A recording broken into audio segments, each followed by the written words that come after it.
കാളികാവ് അടയ്ക്കാക്കുണ്ടിൽ നിർമ്മാണത്തിലിരിക്കുന്ന വീടിന്റെ പോർച്ചിൽ സൂക്ഷിച്ചിരുന്ന ഒട്ടുപാൽ മോഷ്ടിച്ച് വിൽപ്പന നടത്തിയ പ്രതി കാളികാവ് പോലീസിന്റെ പിടിയിലായി. എടക്കര കൗക്കാർ സ്വദേശിയായ ആലങ്കടൻ ശ്രീജിത്ത് എന്ന മണിക്കൂട്ടനെയാണ് കാളികാവ് SI ശ്രീജിത്ത് വിളയിൽ അറസ്റ്റ് ചെയ്തത്. പ്രതി ടാപ്പിംഗ് ജോലിക്കാരനും വണ്ടൂർ അമ്പലപ്പടിയിലെ വീട് നിർമ്മാണ സാമഗ്രികൾ വിൽപ്പന നടത്തുന്ന സ്വകാര്യ സ്ഥാപനത്തിലെ ഡ്രൈവറുമാണ്. സാധാരണ സാമഗ്രികൾ സൈറ്റിൽ ഇറക്കുന്ന സമയം അവിടങ്ങളിലെ കളവ് നടത്താൻ പറ്റുന്ന സാധനങ്ങൾ കണ്ടുവയ്ക്കുകയും ശേഷം പുലർച്ചെ തന്റെ സ്വന്തം കാറിൽ സ്ഥലത്തെത്തി കളവ് നടത്തുകയായിരുന്നു പ്രതിയുടെ രീതി. CCTV കേന്ദ്രീകരിച്ച് നടത്തിയ അന്വേഷണത്തിലാണ് പോലീസ് പ്രതിയിലേക്ക് എത്തിച്ചേർന്നത്. പ്രതിക്ക് എടക്കര വഴിക്കടവ് സ്റ്റേഷനുകളിൽ മറ്റു കേസുകൾ നിലവിലുണ്ട്. മലയോര മേഖലയിലെ മോഷണം തടയുന്നതിനായി പോലീസ് രാത്രികാല പട്രോളിംഗ് ശക്തമാക്കിയിട്ടുണ്ട്. Kalikavu inspector P. ശശിധരൻ പിള്ളയുടെ നേതൃത്വത്തിൽ പ്രത്യേക അന്വേഷണ സംഘം രൂപീകരിച്ച് നടത്തിയ പഴുതടച്ചുള്ള അന്വേഷണത്തിലാണ് പ്രതി വലയിലായത്.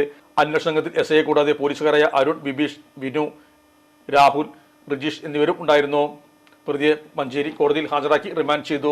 ഇലക്ട്രോണിക്സ് ഗൃഹോപകരണങ്ങൾ വാങ്ങുമ്പോൾ വിശ്വസ്തതയ്ക്ക് നിങ്ങൾ പ്രാധാന്യം കൊടുക്കാറില്ലേ? എങ്കിൽ വരൂ സോഡിയാക് ഇലക്ട്രോണിക്സിലേക്ക്. മറ്റാർക്കും അവകാശപ്പെടാനാവാത്ത 35 വർഷത്തെ സേവന പാരമ്പര്യമുള്ള മലപ്പുറത്തെ ഏക ഷോറൂം. എല്ലാ പ്രമുഖ ബ്രാൻഡുകളുടെയും refrigerator, washing machine, LED TV, mixie, oven തുടങ്ങിയ ഗൃഹോപകരണങ്ങളുടെ വിപുലമായ ശ്രേണിയിൽ നിന്നും തിരഞ്ഞെടുക്കാം. കൂടാതെ നിങ്ങളുടെ പഴയ പ്രൊഡക്റ്റുകൾ എക്സ്ചേഞ്ച് ചെയ്യാനുള്ള അവസരവും ഒപ്പം ഏറ്റവും മികച്ച വിൽപ്പനാനന്തര സേവനവും. മലപ്പുറത്തിന്റെ വിശ്വസ്ത home appliances partner Zodiac electronics, traffic circle, Kottappadi, Malappuram.